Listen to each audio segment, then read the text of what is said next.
you say, yes, I got it. Yes. Okay, I got it. Click the I got it button. Let's pray. Risen Christ, we give you thanks for this day and for the opportunity to learn from one another and to be informed about the church we love. Guide our conversations and help us to understand the leading of your Spirit in this guiding and important work. We ask this in your strong name. Amen. So let me introduce our presenters today. Ryan Shelley is our Elder Commissioner from Central in Lafayette. He served on the Rules of Discipline Committee. He has a bunch of other hats that he wears within the Presbytery of Wabash Valley. He's a candidate under care from and a student at Dubuque Seminary. Serves on the personnel team, all kinds of things. He's one of many rock stars in our midst. Ryan served on the Rules of Discipline Committee and will be responding to questions, comments, editorial remarks related to those amendments related to the Rules of Discipline. But other people will be part of that as well. Michelle Bartel is our teaching elder commissioner to the 224th General Assembly, and she is a pastor at First Rensselaer. Thanks be to God. And she is also moderator of COM, and she is going to be responding to the other amendments that are not Rules of Discipline amendments. We have, as usual, our stated clerk who knows a whole lot about a whole lot of things, Marjorie Reinsch, and she has worked on the format for how we are responding to amendments, the 2 omnibus motions that we had at the last meeting and the separate 10, the last 10. I think there are going to be balloons and confetti that drop out of the ceiling next Tuesday when we get this done, at least at Marjorie's house. Ken Hockenberry is with us because he looks like a polity traffic controller, doesn't he? He's the stated clerk at Chicago Presbytery and did a lot of behind the scenes work for this past General Assembly and previous ones, and was the person who designed the original format for handling these proposed amendments in this way. And we thank him for being here.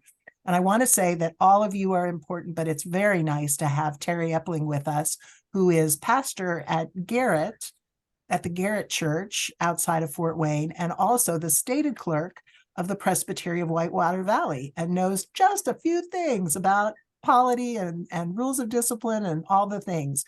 We also have our stated clerk emerita, Linda Long, in the house, and we are so glad that you two and all the rest of you have joined us today. So without further ado, I want to suggest that we turn it over to our panelists and see how you would like to proceed. If someone wants to dive in and be the first questioner, if you came with a burning question about something, let's make sure we get your questions answered and responded to first. How does that sound to you all? And then we can take up, background and amplification of things one by one.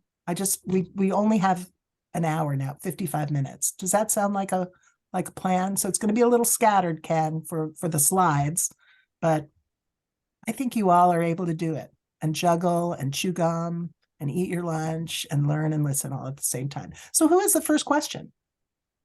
And you can just unmute and ask. Let's not use the chat necessarily unless we have to. Have sort of a singular focus. Questions? Laurel. So could someone provide me an overview of the proposed changes? The last 10? The last 10. Why don't we suddenly switch our plan and go one by one through the last 10, shall we? Marjorie, why don't you be the director of traffic and tell us about what our first one is going to be. Well, first of all, I want to say thank you, Ken, for sharing your document that I morphed into something that fit for us, as far as instead of saying Chicago, it said Presbytery of Wabash Valley. So I want to thank you for that. And all of your links worked perfectly. I had to fix one, but they all worked perfectly. So I was able to continue. And I'm just absolutely so pleased that I didn't have to put this together. But the first amendment that we will be addressing is Amendment 22D, which is the G1.0503, that is business proper to congregational meetings. And how would you like me to, how would you like me to proceed, Jennifer? Do you want me to just go ahead and shall we share that slide? Or shall we? You're muted. All right. Yes, I think so. I think slides always help for visual learners. As a question of procedure, Laurel, can you tell us what you mean by overview? Yes, because of Easter, etc., I have not made the time to read up on these at all. When we did the first group, I had time to read through them and read all the stuff, the pros and cons. I have not been able to make the time to do that due to various issues here in this congregation. So I am coming into this totally blind, which is why I'm here, so that I know what I'm voting on next week. Okay, so why don't I suggest this, a summary would be in order, just a very brief, do the elevator speech on each one, because it would take all the time to read the whole thing for each of the 10. I appreciate the time issue and the commitment to reading it all.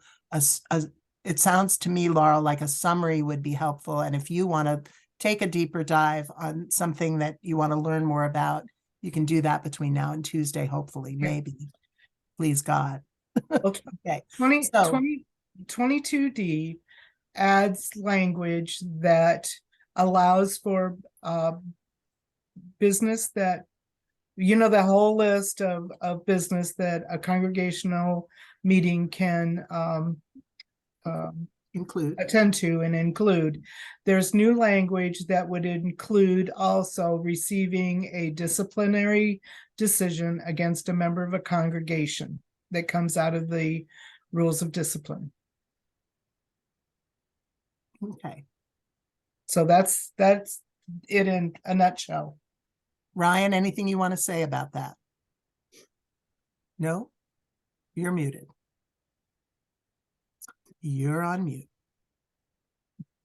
Right. I myself just kind of went through, Laurel, and did shorter kind of summaries as well off of that. And the only thing I would have to add to that was with what Marjorie has read is again, makes the provision consistent with the other parts of the books of order within the rules of discipline. One of the things being which require the congregation to be notified for the congregational meeting.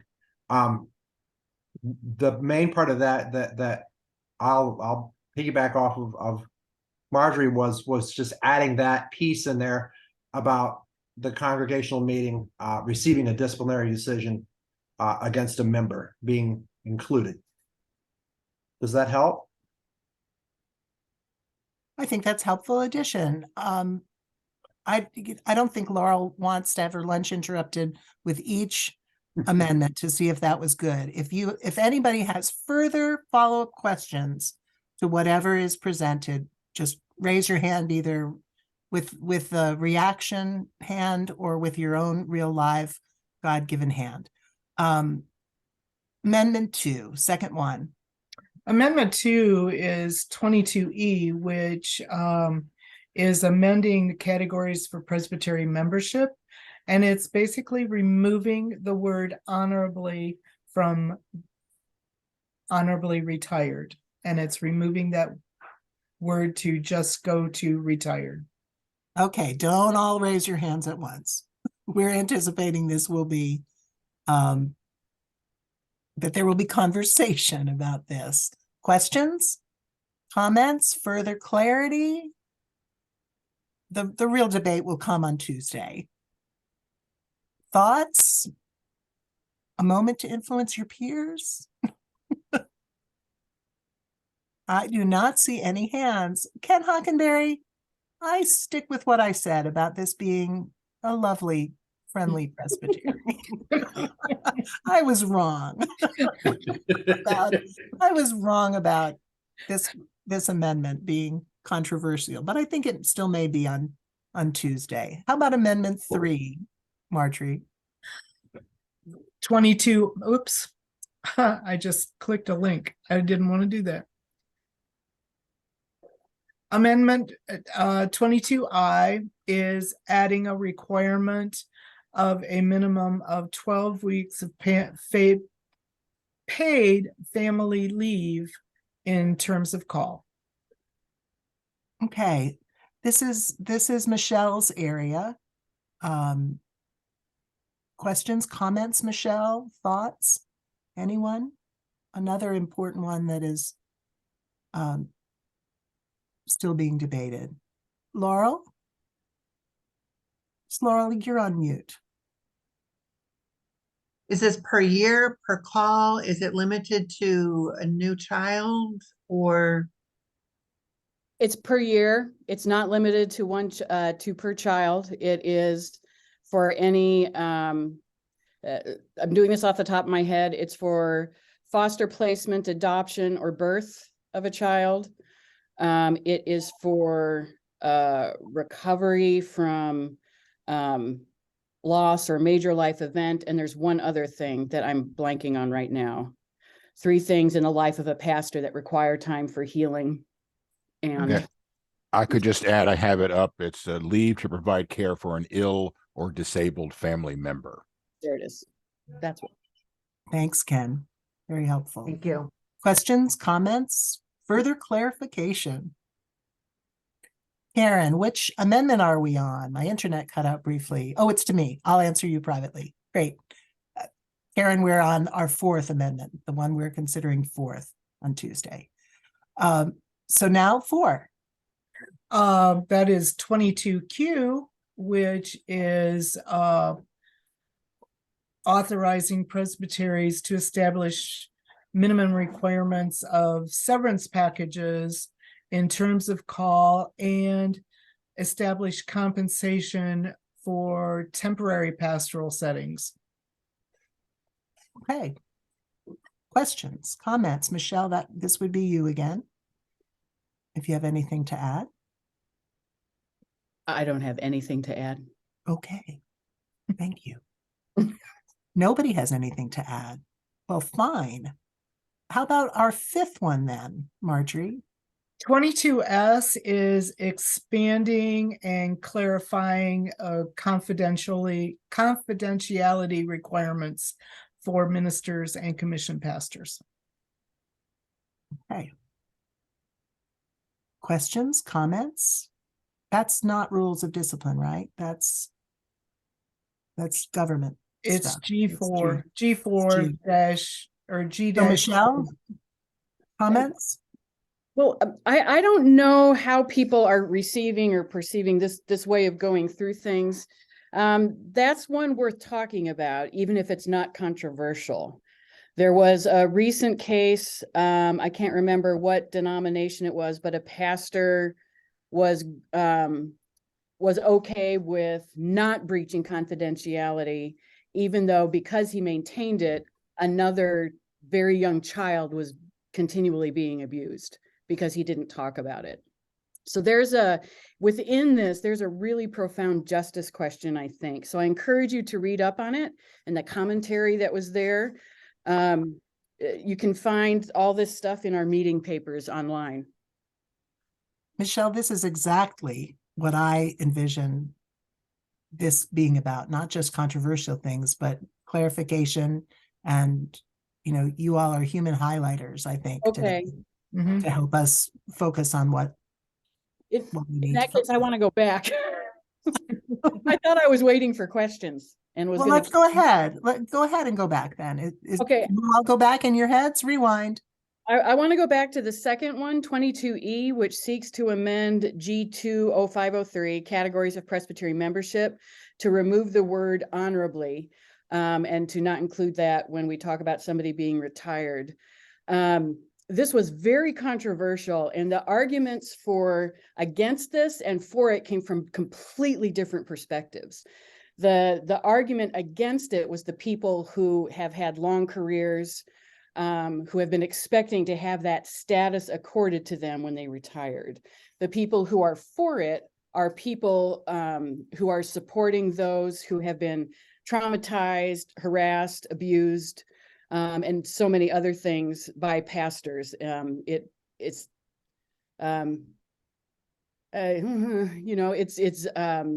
It's very hard to look at a pastor that you know to be thoroughly dishonorable and to see them marked honorable.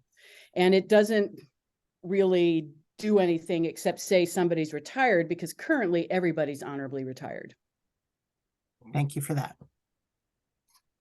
Comment, question, thoughts? I will just add, I mean, although that wasn't my area, it was Michelle's. I had made some notes as far as explanation for myself that currently the only category for ministers, word, and sacrament who retire is honorably retired, obviously. Right.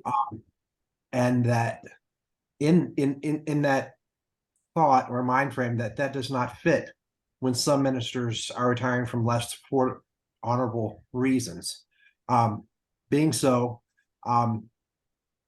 such as times when pastors have acted inappropriately, but no disciplinary charges have been brought against them, as in one case. And in that situation, victims, there's a potential to become re-victimized when those pastors are designated as honorably retired. And the only other thing that side note that I made to that was, if this amendment is approved, there'd be no impact on retirement benefits. Am I correct with that, Ken? Absolutely. Yeah. That is Okay. great. Okay. Karen? I have a question. Why do we even use the term at all? Period. Why is it that we put this honorably retired or in front of a pastor's name? I mean, why do we use it? Well, I don't know. I mean, I'm sure it has a long history. I've seen it in other professions. It's it's like a professor emeritus kind of designation. So I don't know if any of us here could answer the why. It just has been. So this amendment is just addressing that. Well, Yeah, because yeah. Professor Emeritus is not for everybody. Well, why do we use it? I don't know if any of us could answer it, actually. Right. I could give let's see if I could Ken give a can little try. bit. So, those of you folks who are ordained as ministers of word and sacrament, we often use the word, or the reverend, right? The reverend and then the name. So that's an honorific title, right? That comes with It's- ordination, doesn't it? It comes with ordination for ministers of the word and sacrament, right? Right. So but the title is in the category of an honorific title, like a judge, the honorable so-and-so, members of Congress, the honorable. So they just kind of, in the history of the church, that kind of designation was then transferred to one who is retired. So you are, honorably retired, Reverend Ken Hockenberry, not yet HR, honorably retired, right? The Reverend Terry Epling, not yet honorably retired. Interesting that this was tried before. If you read some of the details in the amendment booklet, this was tried, and Terry and I remember, and Jennifer probably too, back in 2010, right? The overture was approved to designate a retired minister as honorably retired minister if the presbytery is moved by affection and gratitude to do so. So they tried a middle ground And that was passed by the General Assembly that year, but then the presbyteries didn't approve it, right? They just stuck with the simple honorably retired. Now in light of, I don't know, more recent developments or concerns about justice, this was brought back to just say everybody's retired. And so it would just be, this is a category of membership. Like in the session, you have active members and affiliate members and baptized members, right? So for presbytery, it would be active members and members at large, right? And then retired members. That's all it would You be. can be But retired and still serving. oh yeah, certainly you can. Certainly you can. Yeah. But the title is the sticking point. A lot of The only folks reason. like HR after their name. Well, that doesn't make any sense to me at all. Yeah, I Especially think, especially this idea of reverend being somehow honorable. And I never thought of that in that way at all. Never. To me, it's something that with ordination, it's a part of who it is. It's a part of your name. It is who you are. But I won't, never mind. okay. So there is some conversation to have about this, and that's what I'll say at the end of each of our introductions. I think we're on our number 5, Marjorie. Our fifth, one we'll consider 5th. I think we're on number 6. Well, then I think you're right. 22CC is seeking to amend. This is D-3.0106, which has to do when jurisdiction ends. And it is allowing for the disciplinary process to continue after an accused has renounced jurisdiction. And this, I would think this should have a lot of conversation about it. If you read the document, there are opposing views in this. The ACC has advised disapproval of this amendment because it would be hard to continue the disciplinary process. However, there are organizations within that are calling for its approval. Okay. Other panelists, your comments at this point? Ryan, anything? No, you're still Brian, muted. you're on mute. Sorry. I would just add to Marjorie, as I read with you, and I know, and short of just reading it, it specifically says, at the time of renunciation, the church has no further authority over the accused, nor is the accused any longer accountable to the church in that sort of a relationship for a disciplinary case. So I guess summing that up, the discipline after that renunciation would be a liability, obviously, in a secular court and not within the church. Michelle, Ken? It's interesting. This had obviously a lot of debate with, and the committee Ryan was on at the assembly. It has also linked to our preliminary procedures, right? We all learned, though, many of those in polity classes or around session tables. What is church power, right? We don't have a standing police force. We don't have an army. We can't compel many people to do things, right? Church power in our preliminary procedures is ministerial, right? So it's the power of the servant, and it's declaratory. That is, we say a word, and we hope folks will respond. Once one has left the fellowship of the PCUSA, right, and renounced jurisdiction, they're basically saying, I am no longer Presbyterian. I am no longer a ruling elder or a deacon or a minister in the Presbyterian Church. So the Presbyterian Church, therefore, has no authority or power over me. So we can't compel, and that's what the debate got to. You heard some commissioners, well, in the secular court, you can order. I'm like, oh, this is getting a little scary. It's sounding more like a secular system, right? We don't have this authority. If this provision was approved, it would be a gesture towards maybe justice, but it has no enforceability because we can't compel anybody to appear once they've renounced jurisdiction of the church. We can ask, they would probably say no, and that'd be that, right? Ken, could I ask, I guess, and obviously I was in the room, but I'm remembering in the context of all of the conversation, about the renouncing of jurisdiction and then showing up somewhere else. Oh, exactly. That's Right. not allowed. Yeah. So one can renounce jurisdiction, but there are safeguards that Marjorie and Terry and I know. We tell the Office of the General Assembly this person was removed, and we list how they were removed. And often they're removed because they renounced jurisdiction.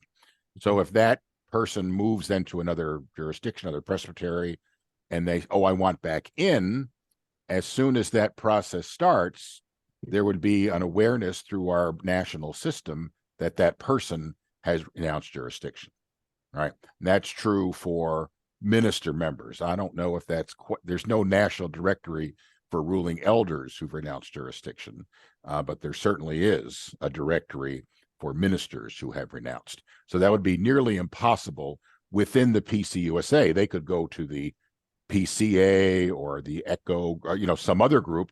But then if they asked for any reference, that would come up. So there are red flags in the system to mitigate against what you're saying, right? And it could happen, right? But there are I think really good safeguards to stop that. Perfect. Thank you. Yeah. Laurel? Is this, Ken, listening to you, this applies to ruling elders and deacons as well as ministers of word and sacrament. When it comes to ruling elders, I would see it very easy to be accused of whatever, renounce jurisdiction, move to another state, another presbytery, another synod, whatever, and then join a PCUSA church. And when you're nominated to be an elder, say, yes, thank you. I suppose that is possible, and that may have happened.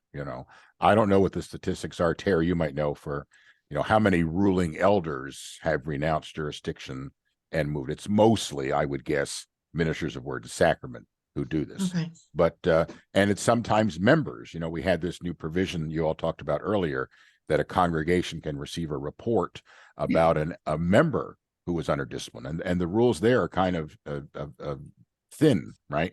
But I've had that experience, Terry and Marjorie, maybe you have as well. What most likely happens is that person leaves the church, and in they joined the Southern Baptist Church, right? They just joined a whole denomination, and that's fine. Jesus still loves you, but you can't be in our jurisdiction, can't be one of our churches because of your behavior was judged inappropriate. Yeah. Any other conversation on this one? Very good. I think we're on our 7th. 22GG is seeking to replace the current rules of discipline with a whole new rules of discipline, section 3, with church discipline. And this document is extremely long because it's completely rewrite and is part of our assembly meeting papers. It encompasses about, I don't know, somewhere in the neighborhood of 75 to 80 pages, something like that. Which is why we understand, Laurel, that you haven't had a chance to look this all over. Raise your hand if you've read all 73 of those. Yeah, if pages. you've read all 73, Yeah, you get blessings upon that's you. right. Yeah. more stars. Right. How do you want to handle this, Ryan? This is your area. Ken's got slides. Life is good. Somebody want to summarize rather than read all 73 of those pages? Ken, could I have an understanding of this, but I would feel maybe if you could come alongside and educate me as well. so that I have a better understanding. This is one that I wouldn't say I struggled with, but I would like you've been at this a lot longer than I have. Well, And I would love for you to educate me as well, please. Well, you're on the committee, Ron, so you have a good insight. You know, there are some slides that the task force prepared, and they're not very long. I could just, it won't be death by PowerPoint like some organizations. It's a pretty quick, and I could just kind of talk us through those. That would give you an overview. Then, Ryan, I would like to hear where your points of tension are, maybe, because then you have some specific things to look at. This would be more of an overview that I find helpful. We showed it to our presbytery when we had a similar, before it was a pre-presbytery meeting. We showed the slides. We had Barbara Bundick comment on them because she helped write the entire thing. She was my predecessor here that many of you know. So let me just do the share screen here, and I'll try to get this so we can do that and then see if this works. So I'm going to share this screen. And I'm going to start this. Can you all see this? Yes, we can. Okay, I'm going to start the slideshow from beginning. Okay, is that you all seeing that? Yes, we are. Oh, I love it. Okay, let's just go through these. This started with Chicago Presbytery way before my time here. Started with Barbara, so it has that history. The idea is to make it more accessible, preserve and enhance accountability, expands the role of mediation and alternative dispute resolution, which we've seen, in other contexts, right? Certainly in the secular state and county law systems. Also provides some flexibility in crafting censures, particularly in light of recent learnings of ethical and social development. So it's tried to follow good things, good best practices within our system. That's the folks who are on it, and a lot of expertise there. A lot of us know Barbara and Greg and Teresa and Daska and Donna and Dan. These folks have been around a long, long time. They are top-notch people in their areas. So it has some history. It started 2017. Drafts went out. One of my favorite sayings we learned in seminary. Like a mighty turtle moves the church of God. So we don't do anything quickly. We're a very conservative process. So 17, 18. Right, there were workshops. Of course, we all know 2019, there's advice from all of these different groups. Then, of course, we all know 2020 hit, boom, things shut down. This was supposed to come to the 2020 assembly. Well, that didn't happen because we just met online and there were no committees, right? So that took a while. And so it finally came to the 2022 assembly, right? It changes the name to church discipline, right? As opposed to rules. When the rules of discipline, when the form of government was rewritten around 2011, 15 or so years to 14 or so years ago, we wanted to move away from seeing the Book of Order as a rule book, right? As a regulatory manual and more as a missional document. And so this kind of follows that, the marks of the church are preaching, right? Preaching the word, the sacraments, the exercise of church discipline. So it's old language instead of rules. It's the whole matter of church discipline. So they changed the name, tried to simplify the wording, and try to include what we call authoritative interpretations there, right? Within the book are actually in the rules of discipline now, so you don't have to go hunt for them. A lot of us are familiar in the clerk world and EP world with the annotated Book of Order, and you have to click and find the authoritative interpretation. Now they've kind of written them within the document. Sadly, the document's a little longer than the current rules of discipline, but the flow is much better. For example, this is helpful. Former members of a PJC can be included among those appointed to review and administrative leave evaluation. So if you have a PJC active and there's a sexual misconduct charge, right away there has to be a kind of a review. Should this pastor, oftentimes minister, be put on administrative leave? Anybody who looks at that documentation then cannot be on the permanent judicial commission that hears the case down the road. Well, that's not good because we don't have 35 people on the PJC. We have a very small group, so we can use former members to do that. 5 can render decision instead of 7. Division of the classes. Eligibility for reelection is reduced from 4 to 2 years. Again, we don't have a lot of folks with skills and desire to do this, so they're say instead of being off for 4 years, right? Most of us have to be off for 1 year of a commission or a committee. The PJC, it's 4 years. Now we're saying no, just 2 years off, and you can come back on again and serve. Electronic meetings, we all know about those. Look at us. So that's provision is in there for witnesses, expert witnesses. There's no longer a second citation. We don't do those too often, but sometimes we do, and they're important. I don't know about counter appeals. I started to look that up, but I think it's like you didn't like what happened in a disciplinary case, so you're going to try to get what you want through remedial action. And this is saying, no, you can't do that. A request to withdraw an appeal. Instead of the PJC meeting, I think the moderator and the clerk of the PJC can now say that we accept the withdrawal of this action. You all have the sense our rules of discipline currently. There's kind of 2 pathways for church discipline. One is a remedial case, and a remedial case is when a group does something outside of the rules of that group. So a session, a presbytery, a synod, or a group within the General Assembly. There was not personal misbehavior, there was procedural mistakes. They didn't follow the rules, they didn't follow the Book of Order, they didn't follow due process in this matter, right? So there's some changes to that about preliminary questions. Witnesses must have firsthand knowledge. There's hearsay evidence is no longer allowed. It is allowed still in the disciplinary track, but not in remedial process. Some other, date changes and stuff there. This is a lot of material here. Restorative justice, a good word for us, right? We're trying to restore and not just to be criticizing. So these are changes to the disciplinary. This is the second track, right? Remedial cases. Disciplinary track is personal behavior, right? Was that a allegation of an offense, something against the scriptures or the Constitution of the church, right? And this is just kind of clarifying what has to be in that allegation as well as the procedure.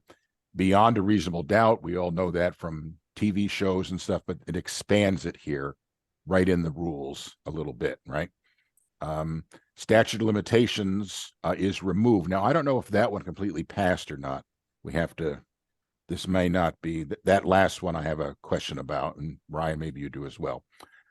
There's some changes to the temporary exclusion provision, which would have been very helpful in some of the cases I had to deal with. If a minister member is temporarily excluded and they do not fulfill the provisions required of them by the Permanent Judicial Commission, then they can, by the action of the council, the presbytery in this case, be put on permanent removal from office. They're adding language to the censure statement. We have, several levels of censure in the church, and this is adding a sentence to that. What's happening on their phones. Yeah. Assembly, Constantly. this would be replacing it, calling it rules Okay, of church discipline. Got some other folks on here. Time limits are removed. Some of the changes there, electronic, and that a guide be provided for sexual misconduct thing. So that's it, friends. I'll click back, stop the share. A very brief overview of the 80-some pages of this revision. So, Ryan, please.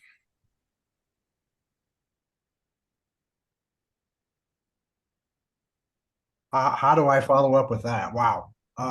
Goodness. Thank you. I would entertain questions, I guess, as far as is that appropriate to just kind of open it up? Yes. Jose, you have your hand up. Yes. Ken, during your presentation, you mentioned something about the statute of limitations. Is that associated with the secular law, or does the rules of discipline have their own set of statute of limitations? Yeah, it used to be that an offense, for there to be an allegation submitted, right, a statement of alleged offense, it was like 3 years and it was 5 years. Several years ago, we removed the provision around sexual misconduct cases, right? So that provision was removed. And I'll ask Terry or Marjorie, what's the latest? Is the statute of limitation completely removed for all offenses, like for all time? Or is there still one, is it still the 5 years for offenses except for sexual misconduct? I have to research that. Do you guys know, anybody, Terry or Marjorie?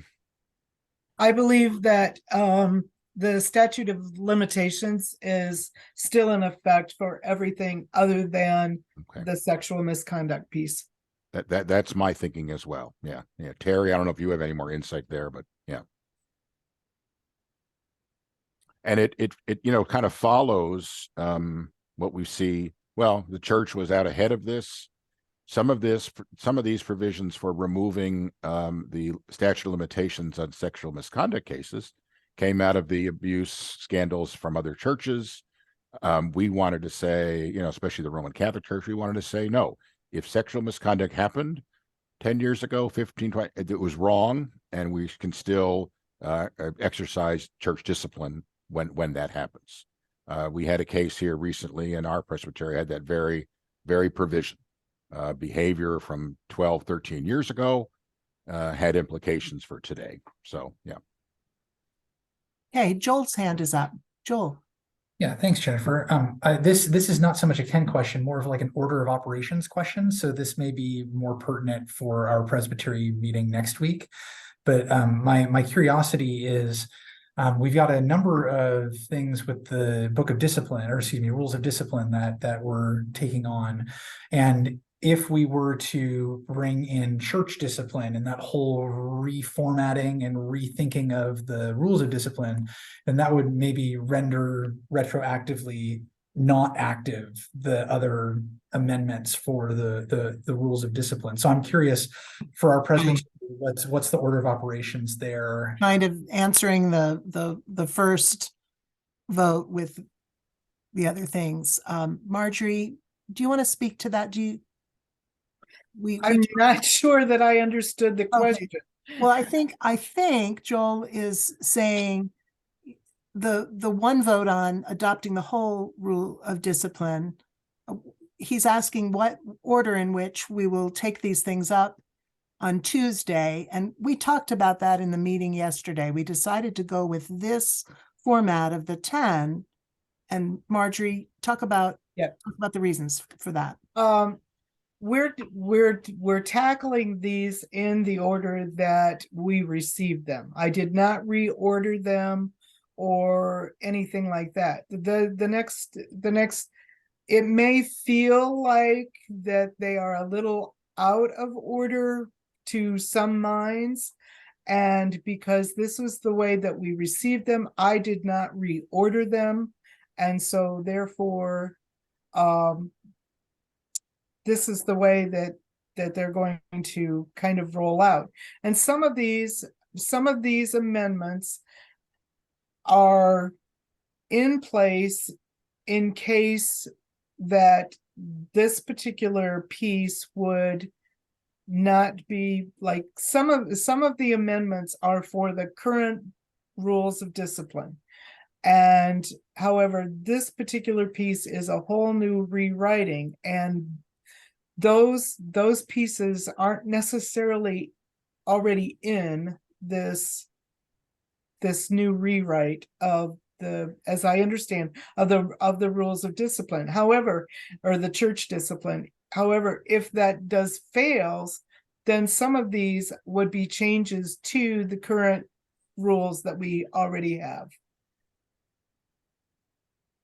Joel, did Yeah, if I could address? follow up, that's almost exactly what I was looking for. Thank you, Marjorie. And I guess the other part to my question, which I did not verbalize very well, is let's suppose that as we meet, this presbytery approves the church discipline and these other rules of discipline sort of edits.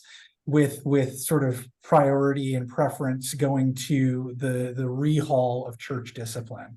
And my understanding would be then, if the church discipline fails 2/3 of the presbytery, then, consolation prize, we've got these amendments to rules of discipline. Am I understanding that correctly, Marjorie? Yeah, yeah. Okay, I think I'm there. Thank you for your And patience. if someone were to ask the question, what's the standing on these amendments now? How are the votes going? Marjorie, would you be able to share? Yes, Yeah. So if Yeah. somebody wants to ask that question, you can ask that question. right. Yeah, I've been watching them, and I know exactly where we're at with everything. But it's still important to vote. But if you want to Yes, know. it is important to vote. If you're but- watching, just If ask the inquiring question. minds want to know, I have it already. And I Might just have want to a- add, I believe it's not a 2/3, but simply a majority Majority. of the presbyteries, right? That's right. Okay. Yes, it's 2/3 approval refers only to the Book of Confessions. Mhm, So this would be just a simple majority. yes, it's correct. Other questions? Michelle, I thought I saw your hand up. Or your Zoom hand up. It was, but then my question was answered, so I removed my hand. Cool. I wanted to say I saw your hand. I think we're on 8. Yeah, the next one is just a grammatical change. This is 22DD to D-10.0302 if charges are to be filed. And it's a grammatical change to the existing provision, using now plural language like the word they instead of he or she. Okay. Question, comment, conversation. Seeing nothing, hearing nothing. Our 9th amendment. Okay, 22EE. Again, this is amending current rules of discipline. This is for D-10.0303, the petition for review, and it's notifying both the person accused, if no charges are to be filed, as well as the person who made the existing, filed the existing accusation. Conversation. Want to say anything? Hey, Ken, what would you like to say? I would just say this usually happens anyway, but now it puts it in the book. And to the question earlier from Joel, so let's say the new rules of discipline, the church discipline is approved. This provision will not be in there, or maybe it is in there because the committee thought about it. But then, of course, it can always be amended in future assemblies. So it's not like we would lose any of these because, the church is a dynamic organization. Someone would say, hey, we have to amend the church discipline to include these provisions. So, yeah. Very good. Thank you for that. I think we're ready to move on. And 22FF is to amend the use of the term the accused in the current rules of discipline, and it changes the words the accused to the person accused wherever it might appear. Comment, conversation, deep thoughts?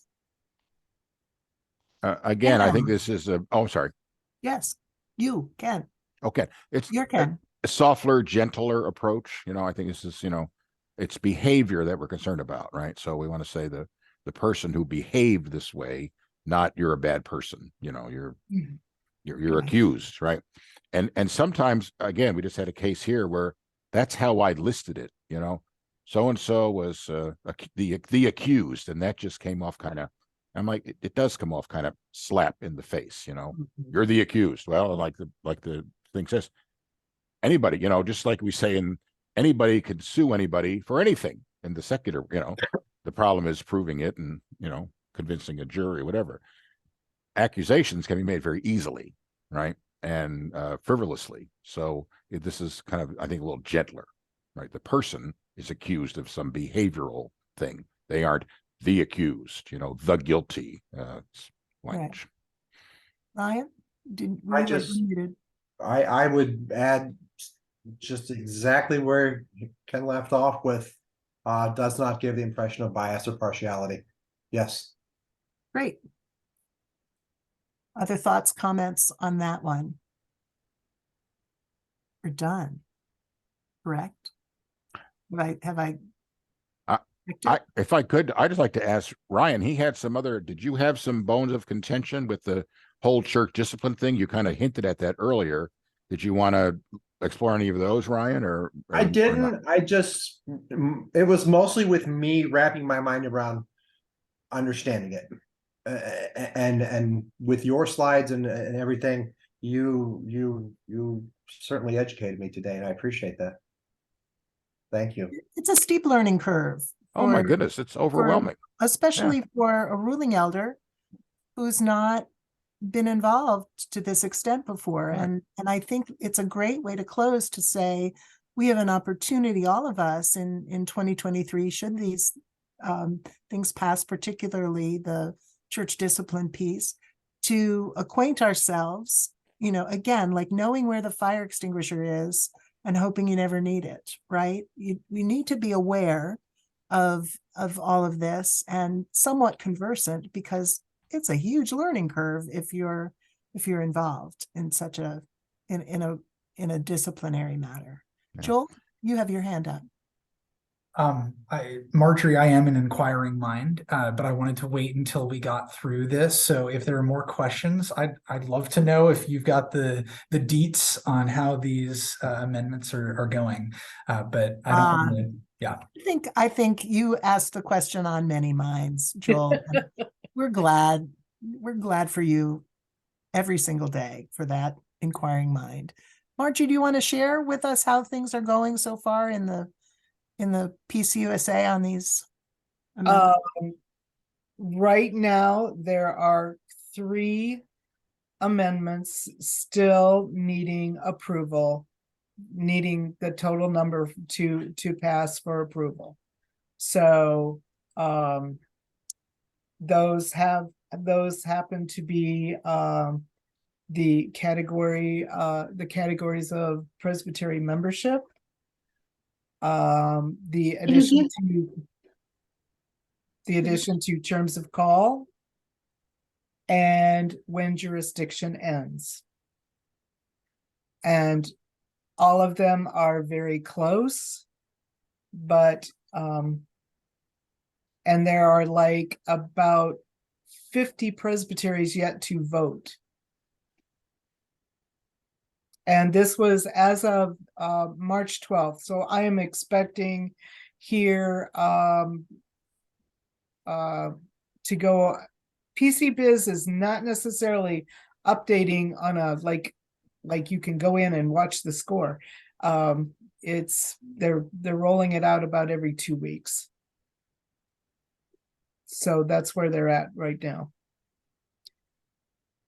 Erin, you had a Could you question. just identify the 22? I mean, if you're saying 3 amendments, could you identify? I did say, but I'll give I'm you, sorry. they're 22E, 22I, and 22CC.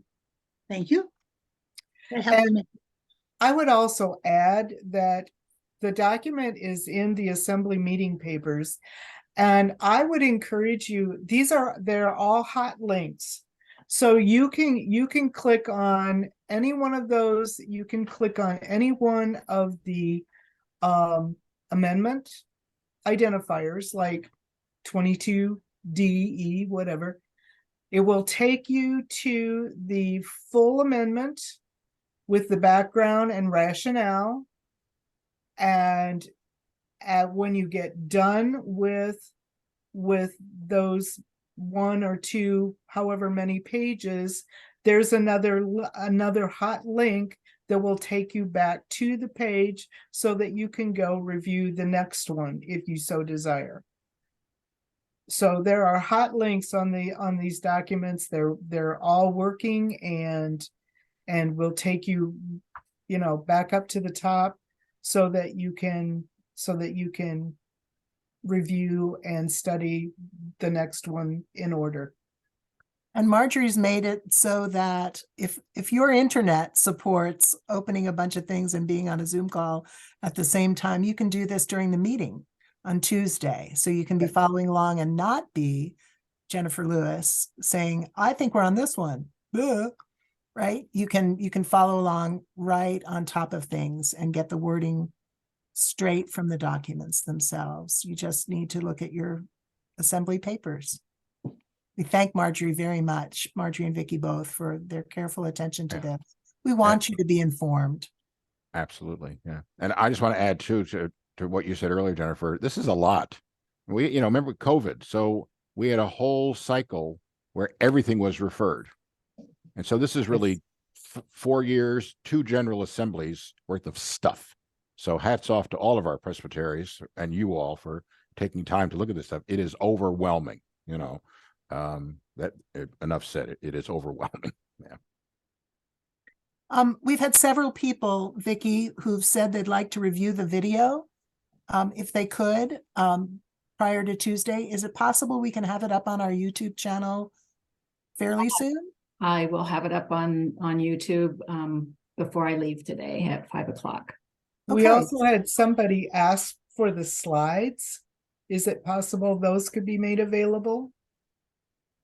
If you, Yes, I'll just send them to whomever. Send them to Jennifer. Is that okay? Send them to me and Okay. I'll make Pass- sure. pass them we'll on. Yeah. Discover, we'll Right. discover Okay. where they'll end up. Vicky, Okay. where would they end up? You um, want to think about that? would you like for them to be with the meeting papers for the assembly, or We could do that. Why not? is that Yeah. all right with you, Ken? They're not my slides. They are the task force's slides. So yeah. Okay, well, Okay. that sounds thank like you a for your- logical place. If you were wondering if we were a connectional church before this morning, here's a reiteration of that. Here's a reminder. Thank you all so very much. I can't say how proud I am of the 16 of you who've been on this call today to be well informed. I pray that you will bring questions, comment, thoughts about this to Tuesday's assembly. I think we can do this very decently and very in order then, and will be the better for you being there. So thank you so much. Ken, thank you for being with us today. It was great to have you with us.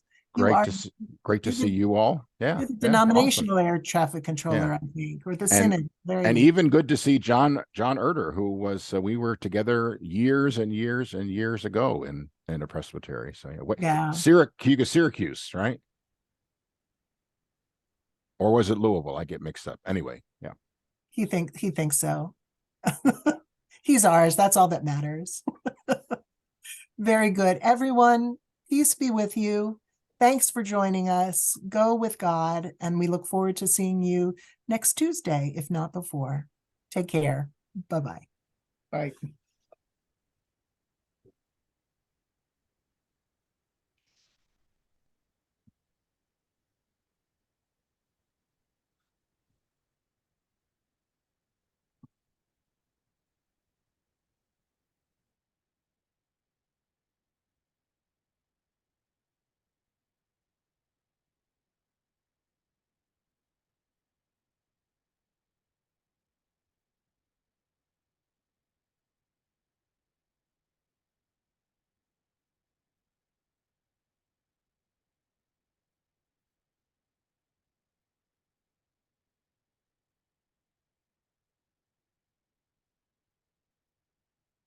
Hello. Let me stop the